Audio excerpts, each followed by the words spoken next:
Peran perjuangan pemuda dalam organisasi kepemudaan. Halo semuanya, perkenalkan kami dari kelompok 3 PPKN kelas 8E. Sebelumnya kami telah diberikan tugas berkelompok oleh Bapak Guru kami, yaitu Bapak Dedik Eka Diana, dan saya di sini Mutiara Rahayu sebagai ketua dari kelompok 3. Nah, sebelumnya kalian tahu gak sih apa itu peristiwa Sumpah Pemuda? Peristiwa sejarah Sumpah Pemuda atau Sumpah Pemuda merupakan suatu pengakuan dari pemuda-pemudi Indonesia yang mengikrarkan satu tanah air, satu bangsa, dan satu bahasa. Sumpah Pemuda dibacakan pada tanggal 28 Oktober 1928 setelah melalui rumusan Kongres Pemuda II atau Kerapatan Pemuda-Pemudi Indonesia. Hingga kini, peristiwa ini diperingati setiap tahun sebagai Hari Sumpah Pemuda. Sumpah Pemuda menjadi titik terang penting dalam perjuangan bangsa Indonesia karena mengubah perjuangan yang sebelumnya bersifat lokal dan kedaerahan menjadi perjuangan bersifat nasional. Para pemuda saat itu sadar bahwa perjuangan terfragmentasi dan bersifat lokal tidak akan mencapai tujuan kemerdekaan. Mereka menyadari melalui nilai-nilai persatuan dan kesatuan dalam cita-cita kemerdekaan, Indonesia dapat meraih kemerdekaannya. Kira-kira siapa ya organisasi pertama kepemudaan yang didirikan? Pada tahun 1908 berdirilah Budi Utomo atau Budi Utomo yang merupakan organisasi kepemudaan pertama yang didirikan. Organisasi ini didirikan oleh Dr. Sutomo dengan gagasan Dr. Wahidin Sudirohusodo. Kehadiran Budi Utomo membuat bangsa Indonesia mulai bangkit dan menjadi pendorong munculnya organisasi-organisasi pemuda lainnya yang turut berperan dalam perjuangan untuk kemerdekaan. Apa saja ya organisasi pemuda yang muncul setelah Budi Utomo? 1. Trikoro Darmo atau TK. Trikoro Darmo didirikan oleh R. Satiman Wiryo Sanjoyo dan lainnya di Gedung Stovia, Jakarta pada tahun 1915.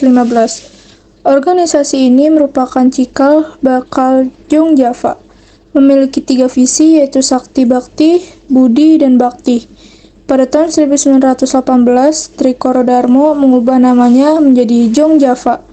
Pada kongres selanjutnya di tahun 1926, Jong Java menyatakan hendaknya menghidupkan rasa persatuan seluruh bangsa serta kerjasama dengan semua organisasi pemuda dalam rangka membentuk keindonesiaan. 2. Jong Sumatranen Bon. Jong Sumatranen Bon didirikan oleh Tengku Mansur.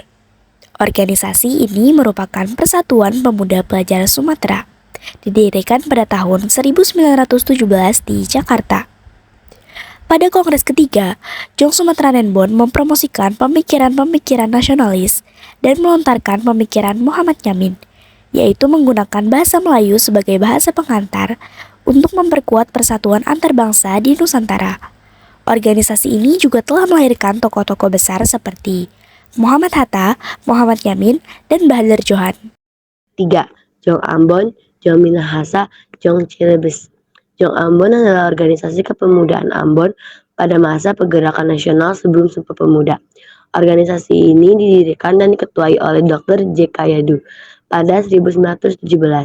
Tujuannya adalah menggalang persatuan, kesatuan, dan mempererat tali persaudaraan di kalangan pemuda-pemuda yang menempuh sekolah tinggi di Ambon, Maluku, sebelum melanjutkan ke Jawa seperti sekolah Stovia demi mencapai Indonesia merdeka. Long Minahasa adalah suatu perkumpulan para pemuda yang berasal dari daerah Minahasa dan didirikan pada tahun 1918 yang dipimpin oleh IH Pengamanan. Tujuan didirikannya adalah untuk mempererat rasa persatuan di antara sesama pemuda sedaerah dan turut serta memajukan kebudayaannya. Jong Celebes adalah organisasi pemuda yang menghimpun para pemuda pelajar yang berasal dari Celebes atau Pulau Sulawesi. Didirikan pada tahun 1919, tujuan dari organisasi ini adalah mempererat rasa persatuan dan tali persaudaraan sesama pemuda Sulawesi. Pada Kongres Pemuda 1 dan 2, Jong Celebes ikut terlibat dalam pertemuan tersebut yang menjadi tonggak awal persatuan nasional. Ujung dari Kongres Pemuda 1 dan 2 adalah lahirnya Sumpah Pemuda. Apa ada organisasi kepemudaan yang tidak berlatar belakang suku dan kedaerahan? Perhimpunan Indonesia. Organisasi kepemudaan yang tidak berlatar belakang suku dan kedaerahan adalah Perhimpunan Indonesia. Perhimpunan Indonesia paling gencar mengumandangkan persatuan bangsa Indonesia di Belanda. Organisasi ini beranggotakan para pemuda dari berbagai suku dan pulau di Indonesia. Mereka juga menghimpun dirinya dalam Kongres Pemuda. Sekian dari kami, mohon maaf jika ada salah kata ataupun pengucapan. Terima kasih yang telah menonton.